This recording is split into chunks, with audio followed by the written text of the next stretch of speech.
Young boys, in some cases girls, it gives children responsibility to live by virtues, discipline and knowledge. It signifies commitment to discipline and learning among the adolescents. Wearing the sacred thread empowers the child, and the child is empowered to pursue knowledge and uphold moral values as he or she make a transition from childhood to adolescence. Yes, the Yajñopavita or the Janeyu has been in our customs accorded or given to students irrespective of their gender and irrespective of their so-called current definitions of caste. There was no varna at all. Anybody and everybody who was a student and who was attaining knowledge would have to wear this. Now, as per the Hindu faith, the Janeyu Dhari is protected from impurities. The sacred thread helps in welcoming positive energy, and the Janeyu Dhari is enabled to focus on education and spiritual growth. One of the most powerful symbols of Sanatan Pratha, the Hindu way of life, has been assaulted in Tamil Nadu by miscreants.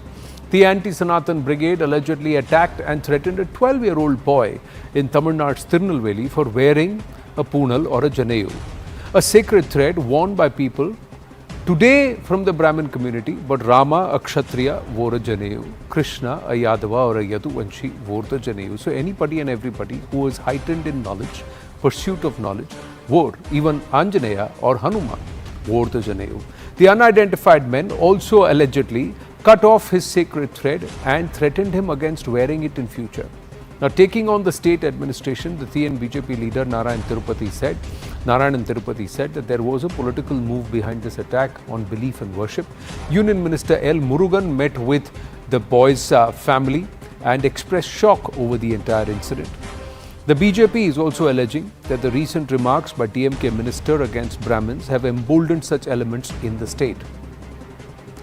Dushyant Sridhar, Vedic scholar, joins us at this point as we try to understand what this entire act means. Is this a casteist slur? Is this a brazen attack against the Hindu way of life? Or is it again this whole narrative about Brahmins and Brahminism and this entire bigoted approach there? So we try and get into this, but Dushyantji, as I say Namaste and Jai Hind to you, just pause a bit because we have a reaction. We spoke to the father of the child. Let's just play that out and what the father had to say. He spoke with CNN News 18 earlier in the day.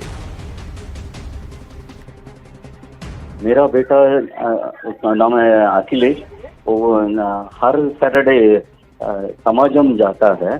जब जाते वक्त क्या है, कोई गाड़ी में आया है, बाइक में आया है, आके उनका जाना खींच लिया, खींच के उनको थ्रेटन किया कि तुम अगर ऐसा पूनल वगैरह पहन के आएगा तो हम मारेंगे, ऐसा कुछ तो धमकी दिया है।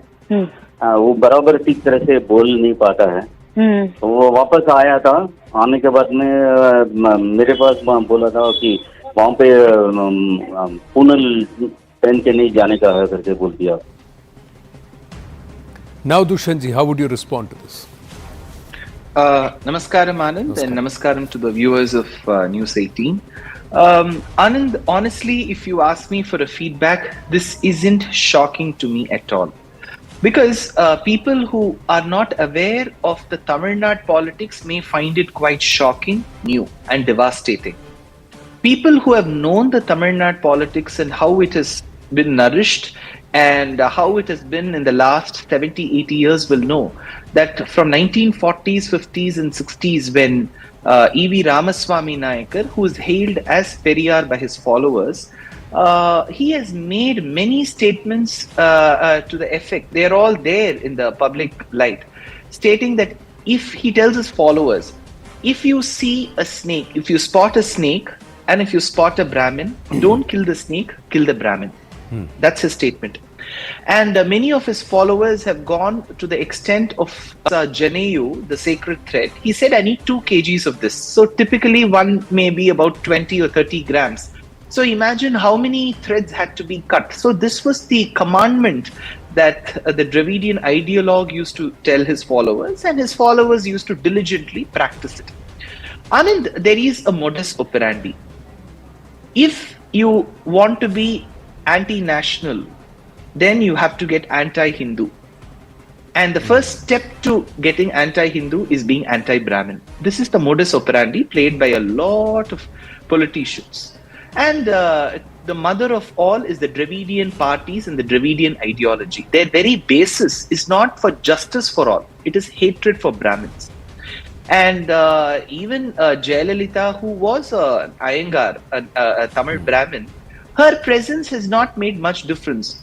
And so this boy's Janeyu being cut is of course very shameful, but it isn't shocking, because this is the reality. Today, Anand, News 18 makes this an issue and tells this to people. Who were there to tell people's rantings and their problems in 1960s and 70s? Like the Kashmiri Hindus, Tamil Brahmins have also faced persecution in a different way. It may not have been overnight. It may not have been over a sword and a scabard. It may not have had a shield and a gun.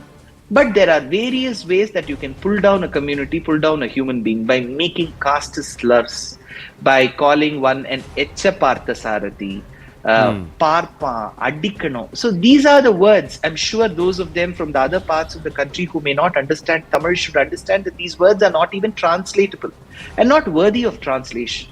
So the community has bore the brunt for no reason. Why should a child who's born in 2020 take the brunt of all of this? But this is the scenario, and the irony is, such people will be the ones who will be the flag bearers of social justice, etiquette, where nothing serves them.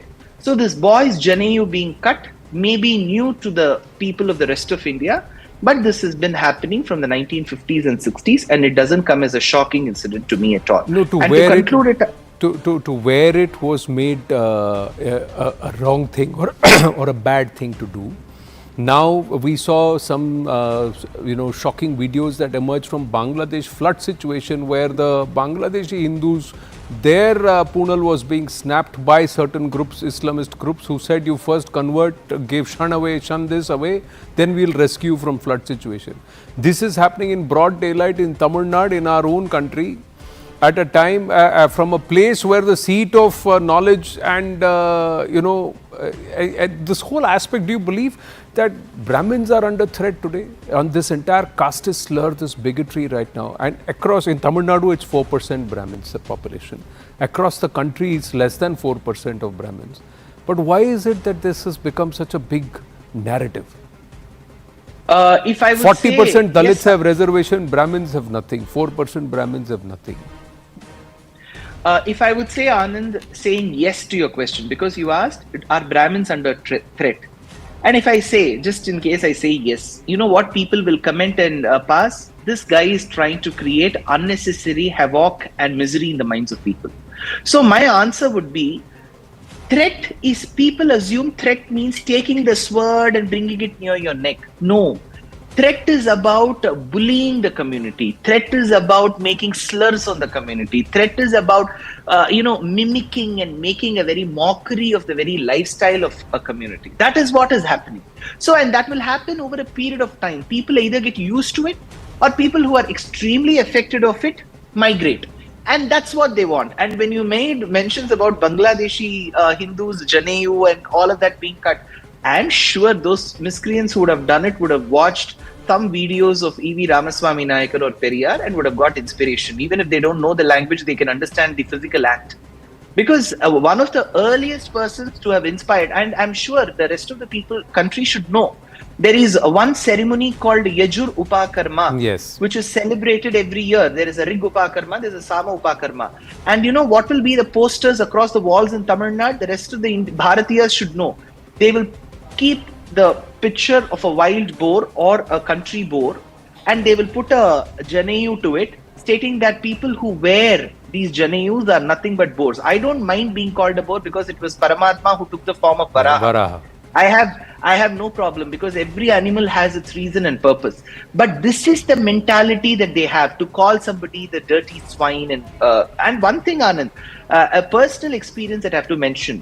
One of my aunts in the early 1970s, while she had to conduct a Shraddha ceremony in her house, she ended up calling a group of priests, and they didn't come at the right time. And 2 hours after they were stipulated to come, the priests come running with their eyes, tears rolling down their cheeks. And the reason was, while we were cycling to your house, a group of people stopped us. They cut our shikha, they cut our janeyu, and while they were about to take away our dhoti, we tried fleeing from the place. This is a personal incident that I want to register from our family. So it's not been an easy life. But when I say that, people will say, oh, he sits before an Apple laptop and then he will use AirPods and say, but whatever we are is because of perseverance and the patience and the grace of great well-wishers across the country. And there are many, many communities that support the Brahmins also in Tamil Nadu.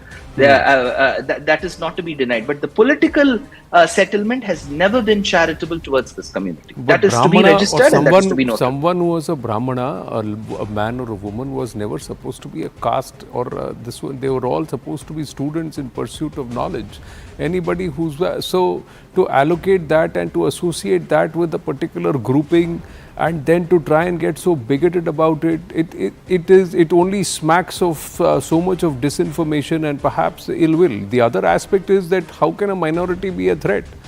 This is a micro minority of a community within the Bharatiya nation and even this entire Hindu way of life. How can they ever be a threat? So this whole narrative itself is quite shocking.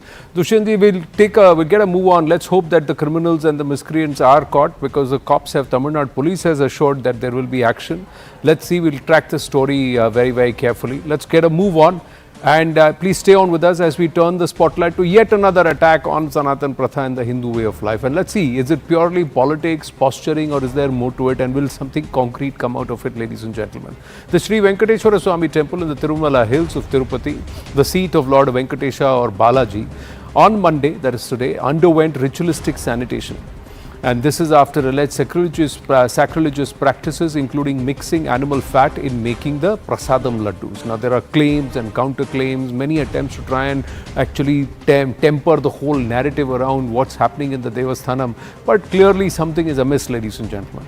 This 4-hour Shanti Omam, Panchagavya and Prokshana was carried out from 6 a.m. to 10 a.m. in the temple. The ritual was aimed at propitiating the deity from the alleged practices that took place during the reign of Jagan Mohan Reddy-led YSRCP government. Now, the right stand has access to exclusive report. One report shows the first 4 AR tankers that were given a clean chit and they passed the basic testing. Can we have that report on the screen, please? Yes. So that's the report, and if you see the top half, they are all accepted and the bottom ones are rejected. Now, this is what the TTD has said. The TTD does not have a proper adulteration testing lab. After using the first 4 tankers, TTD says they started receiving complaints of foul smell in the laddu, following which the other tankers were inspected and the samples were sent to the National Dairy Development Board in Gujarat. This was the first time that the Tirumala Tirupati Devasthanam conducted testing outside of Andhra Pradesh. The samples were rejected by an external lab. AR Dairy was blacklisted after this. Now, another report shows cow ghee tanker report rejected list for the year 22-23.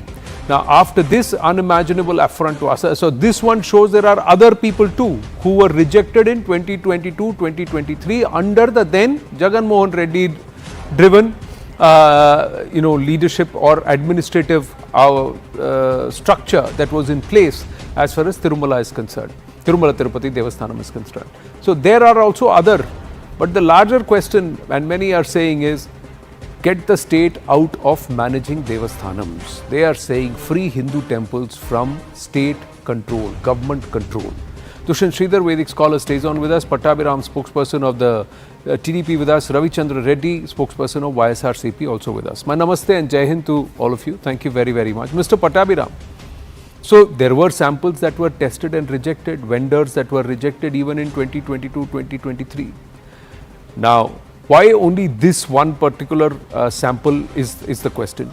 2, there have been no arrests yet. So is the TDP purely playing politics? There has been no intent for the state to break away and separate themselves. The head priests themselves are saying the agamas and the administration should be separate. That aspect has also not been addressed. So, is the TDP under Chandrababu Naidu only playing politics? Anand, good evening. Good evening to my fellow panelists also. Anand, we will never stoop down to such a level that, we will start playing politics with Lord Balaji and Tirupati Devasthana. Never. We are just bringing out the facts. And regarding the questions that you have asked me, see, yes, tankers were rejected before also, but on basic parameters. The laboratory that is there in Tirumala can only do some basic testing, which will identify abnormalities in moisture, in free fatty acid values, color, RF value, and few other basic things. But the lab is not capable of finding out adulterating agents, So that is the reason why previous tankers or previous ghee consignments that were rejected were only on basic parameters. But what happened with AR Foods? The company whose tender was finalized on 8th of May by the YSRCP government at 319 rupees a kilo when Karunakar Reddy was the chairman, whose purchase order was given on 15th of May by Karunakar Reddy as TTD chairman. This company's consignment, AR Foods had supplied a total of 8 tankers, as you have rightly shown on your screen. 4 tankers, they passed only the basic test, the basic test that is there in the Tirumala laboratory. But after consuming those 4 tankers, as there were severe complaints regarding the smell or other things, we felt, the TTD EO felt that they should be sent to a much higher laboratory at NDDB, which is the most advanced in the country. So the remaining 4 tankers were sent, and shockingly it was found that animal fats are there. So that is the whole story. So because of this adulterated ghee being was consumed, today a Shanti Homam was conducted. And also, your second question, Anand, the government is very serious on this issue. We have constituted a special investigating team with an IG cadre officer heading it. The Vigilance Department had also made its preliminary inquiry, and also we have released several other documents which clearly state that Y.V. Subba Reddy's involvement is there in this. See, I am showing you a copy of a resolution signed by Y.V. Subba Reddy himself on 29/2/2020 as chairman. This resolution is to lower the qualification criteria of the companies participating in the tender. Why was the technical criteria lowered? Before this resolution, it was compulsory that the dairy which participates in the tender should have 3 years of experience. There were some ancient pillars of the temple premises itself, 1,000 pillars which were there, the old structure. Who ordered for them to be raised and for new structures to be built there? Pattabhiramji. Under whose reign did that happen? Anand. My point, sir, is you can point fingers at each other. Did Tirumala Tirupati Devasthanam, was there a individual in-house testing lab set up when Chandrababu Naidu Garu was the chief minister in the past? See, I'll tell you one thing very straight. Tirumala Tirupati Devasthanam had a basic laboratory before. No one ever in their wildest dreams will the state government of Andhra Pradesh let go of control? No. Today we have initiated action. Indeed, we are setting up the most advanced lab in Tirumala itself with the help of the NDDB, and that is going to come into action very soon. We have, and also we have set up an expert committee which had recommended major suggestions. My point is, sir, you got the test results on the 23rd of July. You waited for 100 days of the CBN Sarkar, Chandrababu Naidu Sarkar, to make the announcement, to make it formal, to tell the people of the country. Very good question. You should have said it. You should have said it long back. Let me answer. Why did you? What were you waiting for? You have raised a very good question. The entire Shanti Homam, the entire purification ceremony, sanctification, as per the Tittam, all of this should have been done on the 24th of July. It should not have been done on the 23rd of September, sir. Let me answer your question. As soon as the report came out, the government had initiated several actions. One is the blacklisting of the company. One is the seizure of the remaining of the 4 Did tankers. you do the Shanti Homam then, sir? Let me finish. Please listen to my answer. Please listen to my answer kindly. We have constituted an expert committee which had recommended several measures that need to be taken. We have called for fresh tenders. We have brought back Nandini ghee. We have brought back Karnataka Milk Federation, which is supplying pure cow ghee at 470 rupees. We have issued notices to YV Subbareddy. Today, YV Subbareddy is running away from appearing before the vigilance inquiry. My simple point is, did you do the Shanti Homam? Should the Shanti Homam have been done on the 24th of July 2024, or should it have been done on the 23rd of September 2024 when the result came to light on the 23rd of July, sir? It is not just the Shanti Homam. There are several other rituals as far as purification of the temple is concerned. They have been going on, and added to those, today Shanti Homam also was conducted. With due respect, you can't just hog the you have the right to answer, I have the right to question, and the others also need to speak. But I am just making a few observations, Mr. Pattabhiraman. If you believe that the intent is in the right place and there is no politics involved, then all of this, what has happened on the 23rd of September, should have happened on the 24th of July. That's my humble submission. Yes, Mr. Ravi. One minute. Let Mr. Ravichandra Reddy respond. I replied that lot of actions have been initiated. Let's take your point, but let us agree to disagree. Let us agree. Mr. Pattabhiraman, please yield now. Yes, Mr. Ravichandra Reddy. Anand, good evening, and to my fellow panelists also good evening, and entire viewers of CNN News 18 also good evening. So first of all, for dirty politics sake, to blame Jagan Mohan Reddy, Mr. Chandrababu Naidu alleged that Laddu has been altered with some other elements. Are you getting my voice? Yes, we can hear you. Go ahead, please. Are you getting? So this is first of all its own kind. Never it happened before to hurt in a big way across the globe. 150 crores Hindu sentiment has been damaged, ruined actually. There is no purpose to continue as CM now to Chandrababu Naidu. We urge Pradhan Mantri Narendra Modi to change the leadership of NDA in Andhra Pradesh. Because Chandrababu Naidu a deliberate attempt for politics sake, for ghee marketing sake. He is having his... One minute, Mr. Pattabhiraman, don't interrupt. Mr. Pattabhiraman, please don't interrupt. Ask him to keep quiet. I said, I listened carefully, and this is the time to listen. I demand him, because you are not having any right to continue. I urge Pradhan Mantri Narendra Modi ji, however, in Andhra Pradesh, NDA government is going on. Pick another person up to completion of inquiry as CM of Andhra Pradesh instead of Chandrababu Naidu. His son may sit there, or some others from Janasena or Pawan Kalyan, or some other from BJP. No objection at all. This person, Mr. Pattabhiraman, please wait. Please don't speak. No, I am not going to allow this to become a heckling game, Mr. Pattabhiraman. Please. I do not want to mute anybody, but please don't speak over each other. Now, Mr. Ravichandra Reddy, yes, if Mr. Jagan Reddy was not responsible, Mr.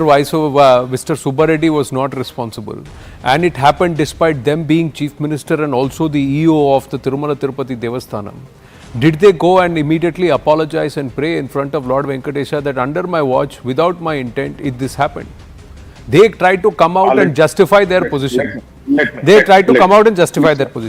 Under whose watch? Now, I have a few questions. Please answer. Under whose watch was the contract from Karnataka Dairy Development Board or Nandini to procure pure cow ghee from them? Under whose watch, under whose decision was it to abolish that contract? Who signed on the document? Who signed on the document which said 320 rupees per kilogram of pure cow ghee? Sir, 100%. Every 6 months there will be a new tender. Who signed it? After Chandrababu. Who signed it? Who was the Chief Minister and who was the Devasthanam EO at that time? Sir, it is a routine process. No, it's not a routine. I am asking you.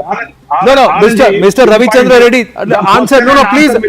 You didn't answer my question. I will. Let me present my narrative. No, it's not about narrative. I am asking. You are putting simple one mark question. It won't. Correct. Answer the question. No, answer the question. Mr. Ravichandra Reddy, Can you We- buy we 300 and, Indian routine can you process. buy pure cow ghee at 320 rupees per kilo anywhere in India? Give me enough time to explain. 343 rupees we have purchased. Now, Can you it is purchase, in a sir? I will, subsidy. I myself, Dushyant Sir, Sridhar let and me Mr. explain. Pattabhiram together will You are buy, not giving- will you buy, are not- will buy you are not 100 giving- kilos of ghee if you can get it for me at You are not- 340 rupees pure cow ghee, You sir. are not giving, sir, you are not giving enough time to present my opinion or my narrative. And based on NDDB report, these people are claiming that ghee has been altered and severely damaged with cow fat. pig You didn't lard, answer and my fish question. oil. Fish oil. Let me explain, sir. Let me explain. I will give you your answer. I will give to you your question answer also. I will give you, sir. On NDDB report, you carefully observe. If you are having that report, at the place of sample, they mentioned ghee. There is no manufacturing company name. Manufacturing date is not there. Expiry date is not there. Batch number is not there. And other samples is not there. Which ghee you have sent to that NDDP? Sir, the Where from TDP sample office? collected on the From 12th, TDP office? sent for Who testing on the collected? Who 17th, sent? result Sir, who coming on the collected? Who 23rd is all sent? mentioned in that. Sir, who I am, collected and whose regime? don't Sir, try, who don't collected try, and who sent? don't try. From TDP office My they sent. simple question to you is, They sir, sent from my TDP simple office question instead to of you is, TDP.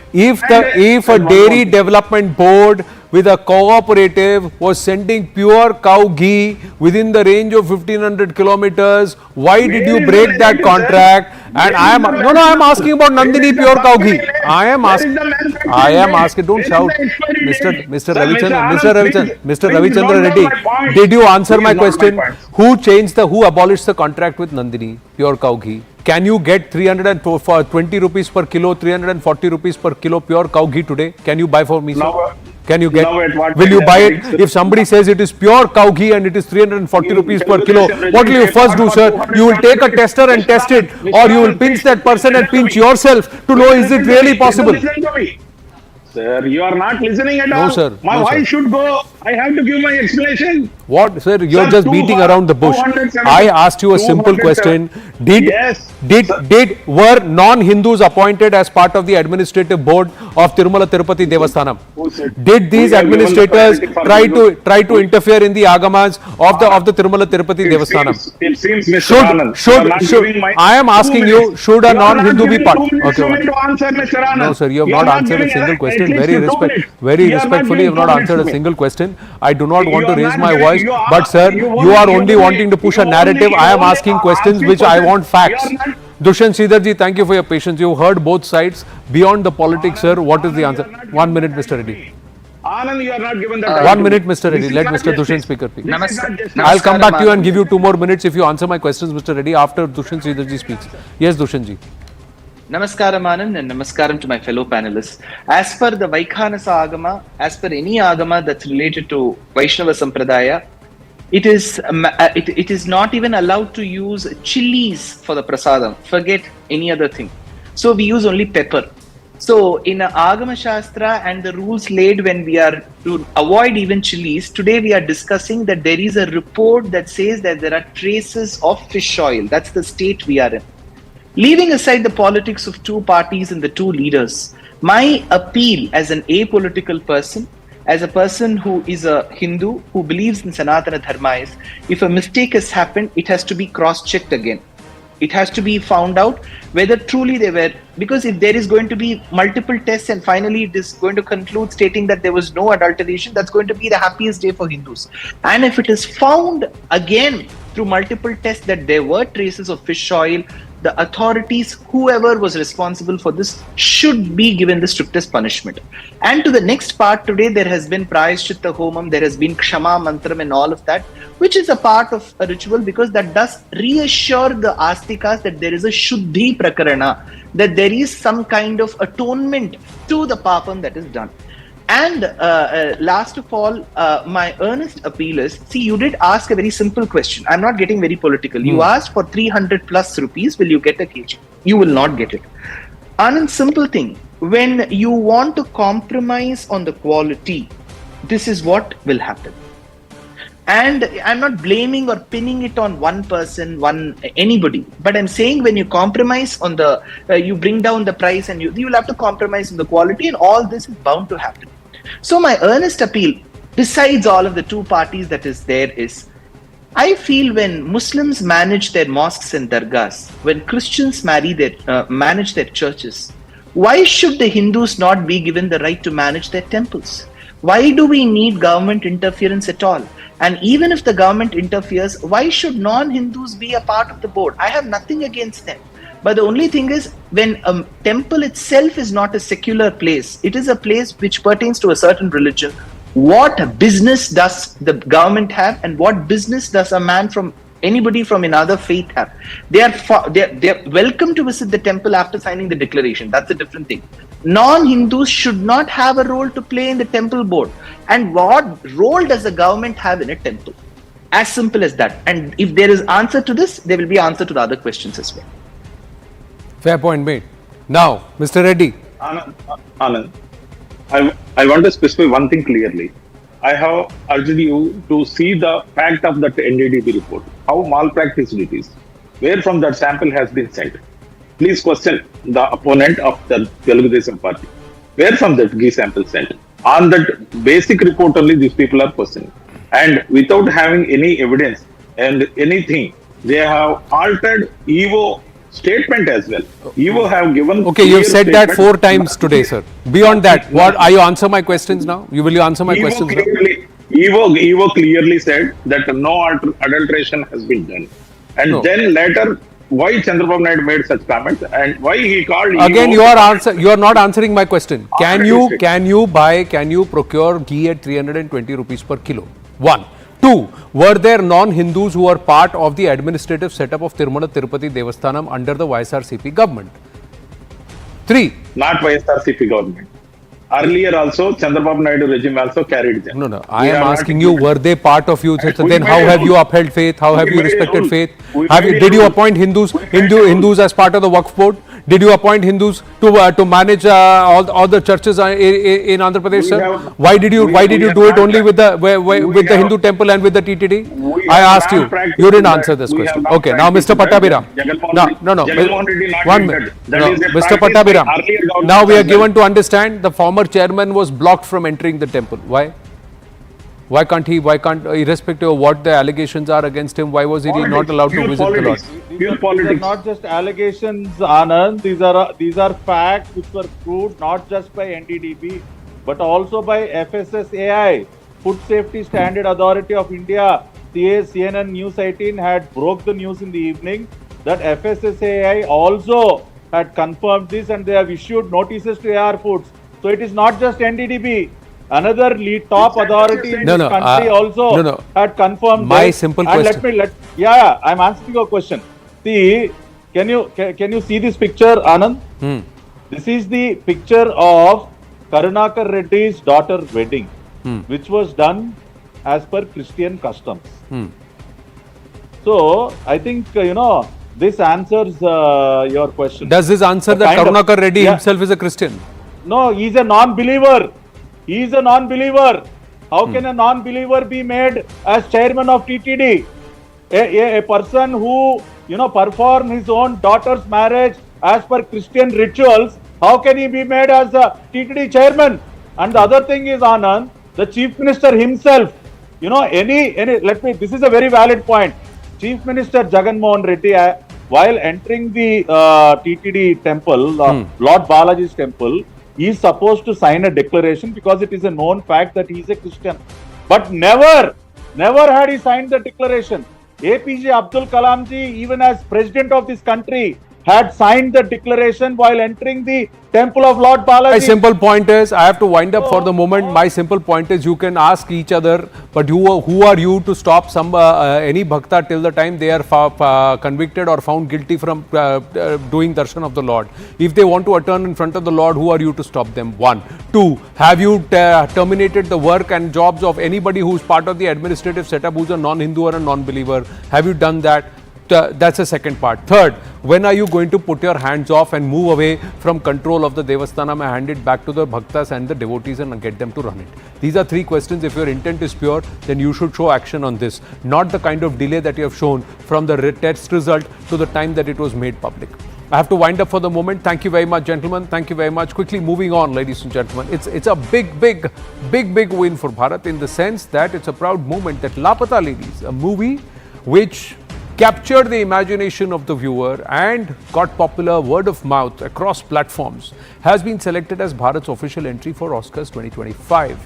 And it takes the viewers back to rural India in 2001. The narrative revolves around two brides who get exchanged during a train journey. It's filled with twists and turns, quite comical, but some amazing performances that make this a must-watch for everyone. Made under the banner of Amir Khan Productions and Kindling Productions, Laapataa Ladies marked the directorial comeback of Kiran Rao. Amir has actually thanked Kiran and the entire team and the selection committee of the Film Federation of India, which chose the film to represent Bharat at the Oscars. And joining us now is the film's maker, Kiran Rao herself. Kiranji, namaste, congratulations at the outset. That's what I'd like to start with. The Oscar nomination, how's the feeling? Bharat's representation to the Oscar. Oh, it's a very pleasant surprise. Initially, I was completely in disbelief that we had been chosen, but now that it's sunk in, it's a very heady feeling, and I'm both humbled and delighted that we are India's entry for the Oscars this year. From a one-line brief that Amir Khan got inspired from a script writing or a screenwriting competition to now Bharat's official entry, how's this journey been? It's been a very rewarding and fun-filled journey, much like perhaps the journey of the girls in the film themselves, with unexpected twists and turns and unexpected rewards as well, at the hopefully going all the way to the end. But at least now, even just being chosen as India's entry is an award in itself for us. So it's been exceedingly rewarding and enriching for me personally as well. The core essence, if I have understood it right, of this movie is freedom or liberty. Do you think the world will understand the message of this movie? I absolutely believe that the world is ready for this story, also because I think the world is ready to hear many more stories of interesting women, interesting queer people, people from diverse backgrounds that haven't been seen on screen before. So the story of two young girls from a village perhaps is not common on a on an everyday basis to actually come to cinemas. So I think the world is very ready to hear the story of two such girls who haven't had the opportunities that they deserved and then end up going up, with through circumstance, finding their way to freedom and opportunity. Well, allow me to put you in the spot just a bit. If you were allowed to showcase only one scene of the movie, just one scene, which scene would that be? Or which character? Well, it's hard to say because I, as the filmmaker, I do love so many different parts of the film, and I feel like they tie into each other, and in isolation for a person may not be so much fun. But I absolutely love the character of Manjumai at the tea stall on the station. So any of the scenes that she actually is in would be a scene I would suggest people to watch. A very different choice. It took me by surprise there. But now the movie is entered. It's Bharat's official entry. The next phase begins. Selling the movie, getting the others to convince, and then getting it nominated and part of the final five. And it's a whole process. Is it a welcome disruption for you? It is a welcome disruption, but certainly is a disruption indeed. I hadn't planned my life around this, so a lot of things will change. But like you said, it's a welcome disruption. It's a journey that I'm looking forward to. It's going to be a completely, interesting learning curve for me. I have never done this before, and while I have Amir's expertise, who was part of course, the team of Lagan. I have Geo Studios with me, Netflix, who was also the OTT partner on the film. I have a lot of very, very strong partners. So I do think that this journey is going to be both fun and hopefully successful as well. Well, final question, and let me ask you this. You know, from the time of conceptualizing the story, getting the screenplay, then shooting the movie on the edit table, at what point did you feel, I've got a good product, I've got this right? You know, I never think like that, and I still don't think I do. I've made something brilliant. I think I really had the opportunity to be part of such a great story and make it the way that I imagined it. So for that I'm hugely grateful, and the fact that it turned out the way I wanted it to turn out in itself is, you know, a great achievement for me. I was very, very delighted when people responded the way that they did. We had a lot of test screenings, and I think that's where I finally realized and I could relax and that the film was working, because every filmmaker is filled with self-doubt and worry that the film hasn't finally communicated what it should or isn't getting the reaction it should. And thanks to these test screenings, I realized, okay, I think we've got it right. A pretty decent film on our hands. So yeah, I relaxed after that. And I think the first time I realized it was something that even an international audience really liked was at TIFF, when we had these standing ovations. And people were so moved, they were so emotional also after the film, and they were, you know, really seemed to resonate with the film. And that's, I think, when I realized that, okay, I think we've made a good one. Yes, this movie traveled on its own. There's a certain likability to it, and you've got us here on your side, cheering you all the way through, right up till the very end. Congratulations once again, and all the very, very best. Thank you for speaking with us.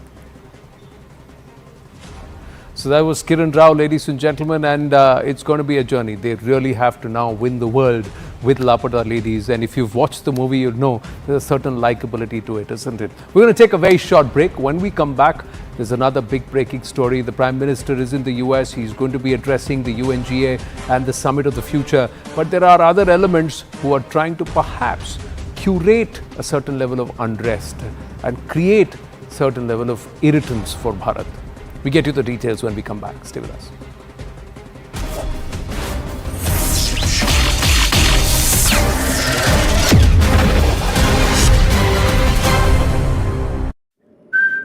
Give some kind of a solution also to the world, how peace can be restored in Europe. And the second focus of Prime Minister Modi is going to be the concerns of the countries from the global South Korea, because India just organized Global South Summit in the month of August. In that, Prime Minister heard the concerns, the problems of the countries from the global South, and India is projecting itself right now as a strong voice of global South. So we could expect Prime Minister Modi to perhaps tell the world what countries from global South are going through, how the wars have impacted these countries, and how important it is to restore peace so that, you know, the economy can boom. These countries should not be left out because right now, Griha, these countries are at a risk of being left out from the global growth momentum.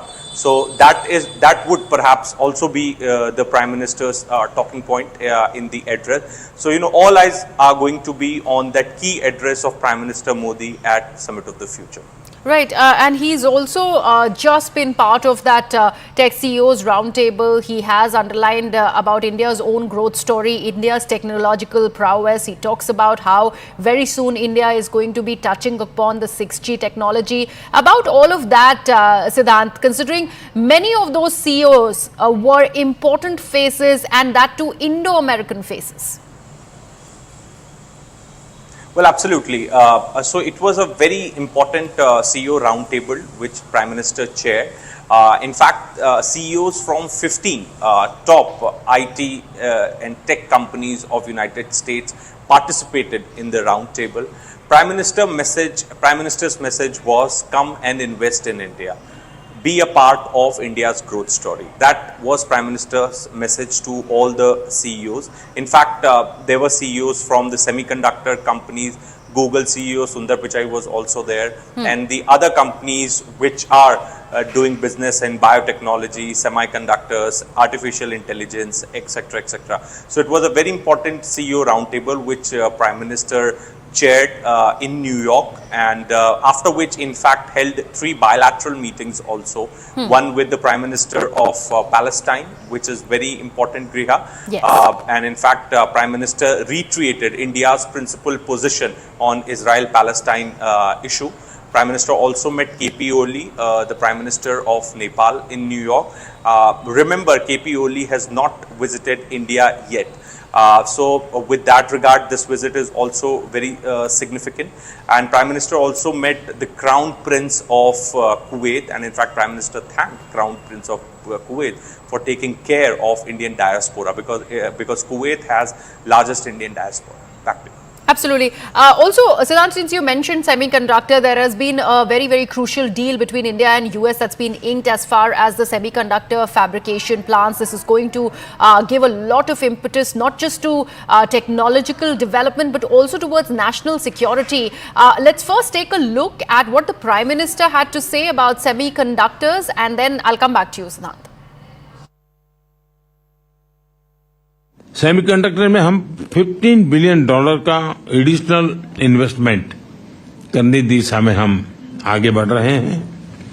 दुनिया भर से भी, जैसा मैंने कहा, investment आ रहा है, और भारत का प्राइवेट सेक्टर भी इन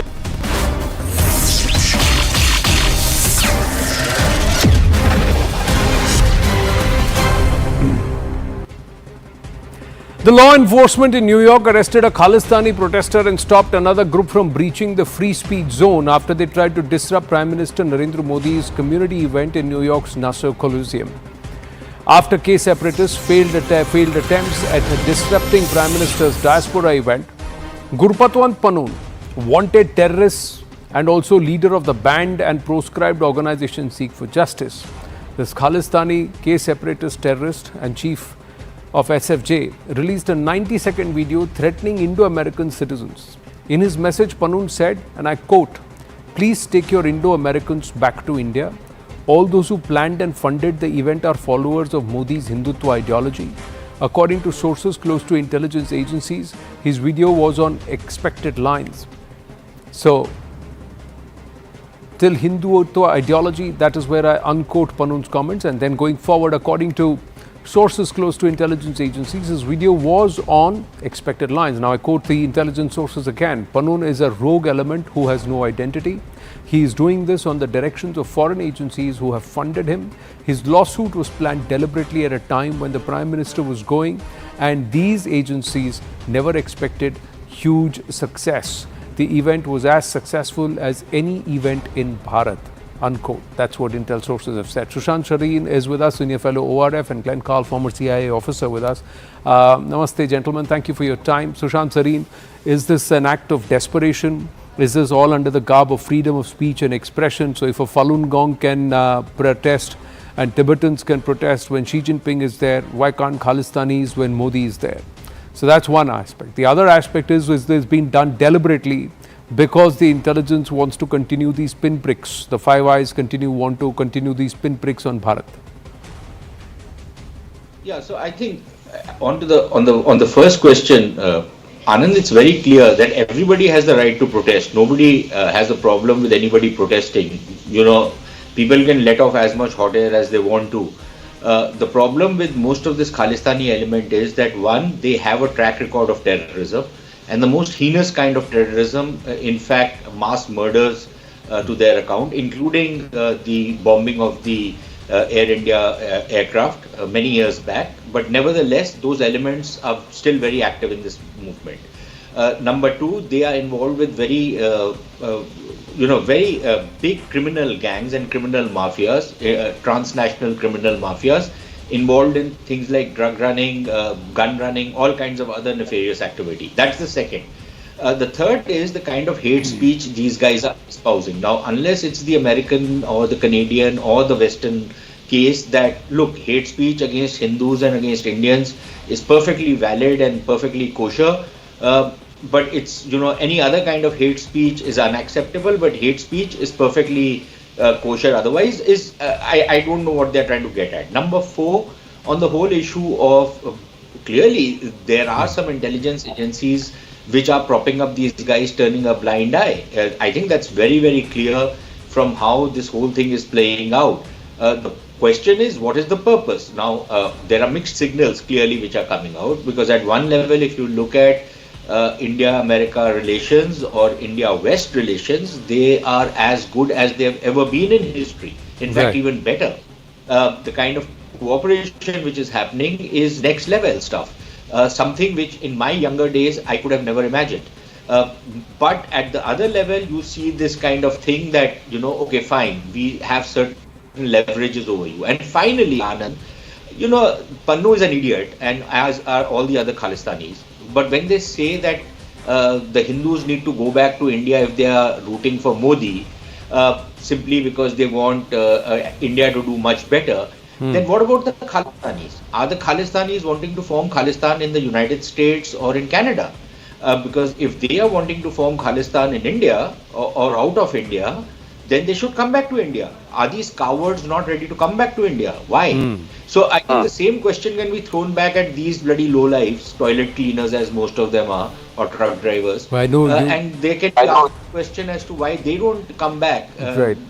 I know the emotions get on the boil when we talk about these elements. But Glenn Carl, let me just get his perspective. One sec, Sushant. These have been responsible for murders of people. I know these people have been responsible for dislocation of people.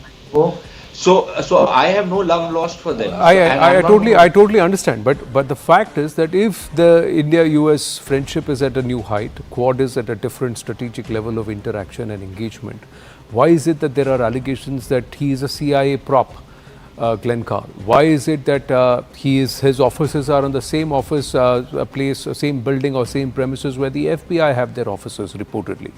How is it that FBI agents and other US government agents are seen as giving him a protective cordon if this person is a wanted man for India and he's a US citizen?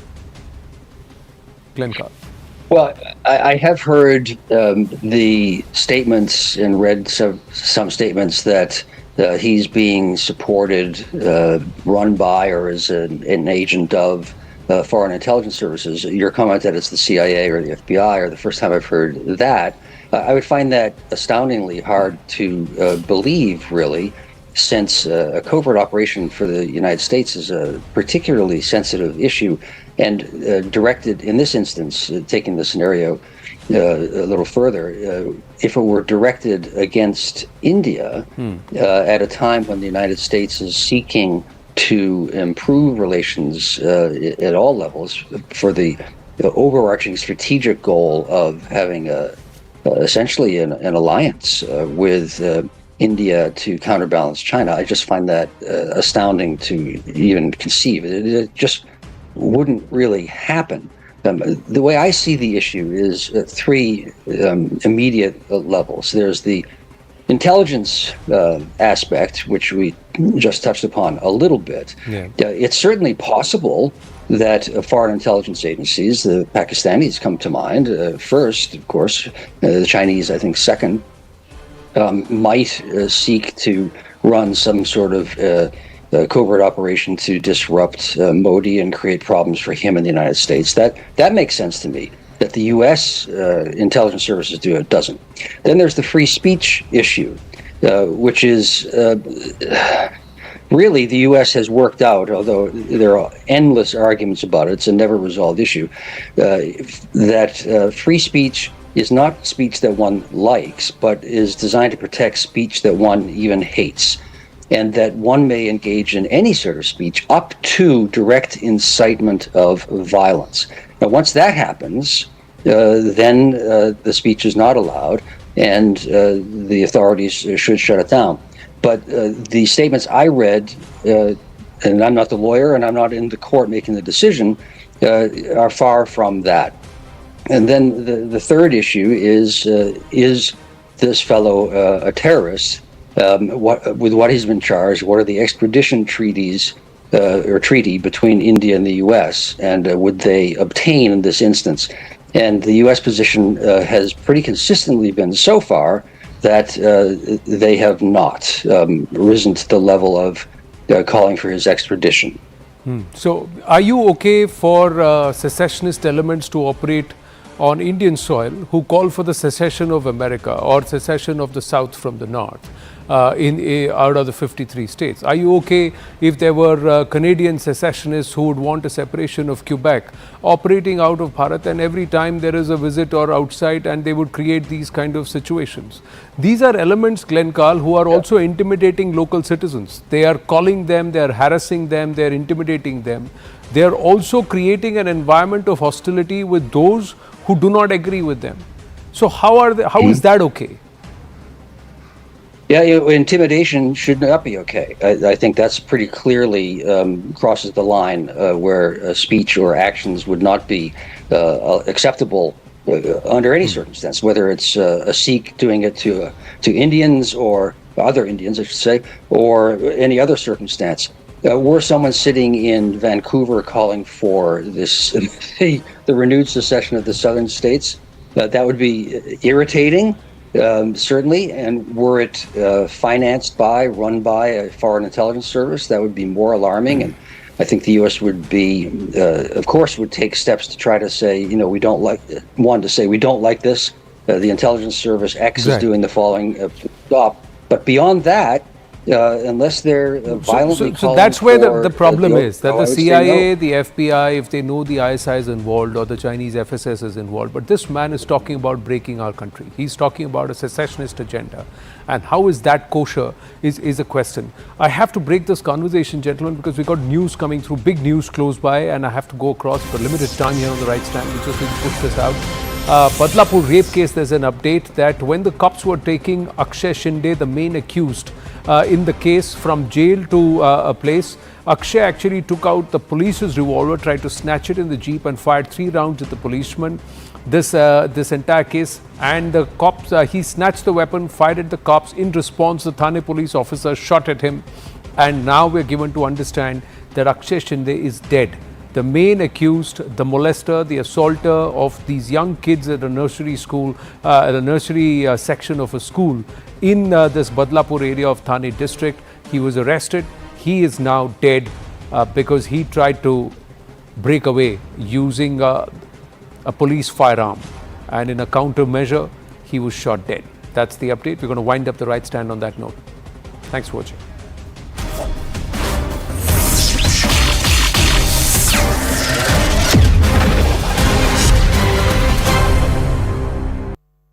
इस मात्रा में निवेश कर रहा है।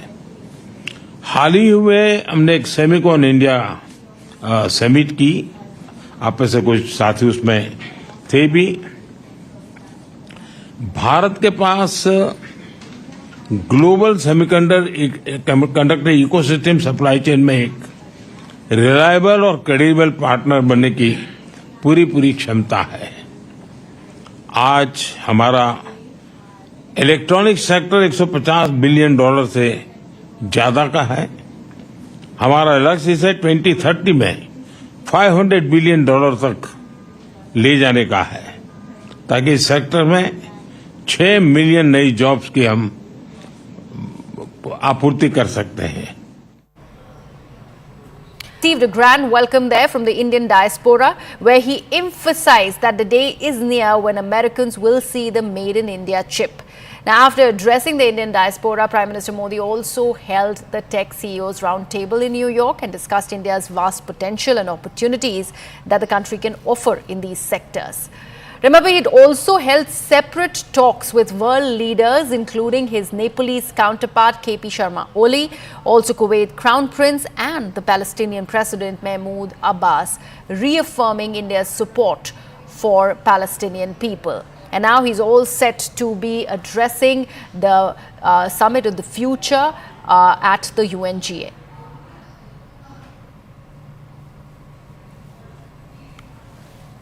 AI है जो भारत को ड्राइव कर रही है और वो कौन सा और है?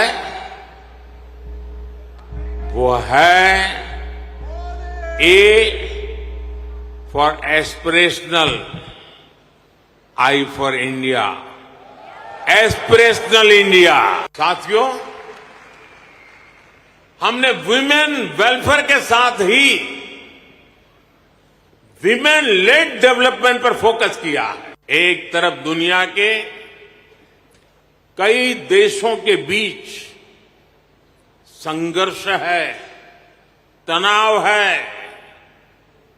तो दूसरी तरफ कई देशों में डेमोक्रेसी का जश्न चल रहा है। आज जब भारत ग्लोबल प्लेटफॉर्म पर कुछ कहता है तो दुनिया सुनती है। Initiative on critical and emerging technology, iCET inclusive innovation के लिए हमारे साझा कमिटमेंट का प्रतीक है। आप में से कई साथियों से मैं पहले भी मिला हूं। भारत आपकी ग्रोथ स्टोरी से फैमिलियर है और हम उस पर ट्रस्ट भी करते हैं। आज का भारत एम्बिशियस सपने देखता है और उन्हें पूरा करने का भरसक प्रयास भी करता है। आज भारत विश्व की 5वीं सबसे बड़ी इकोनॉमी।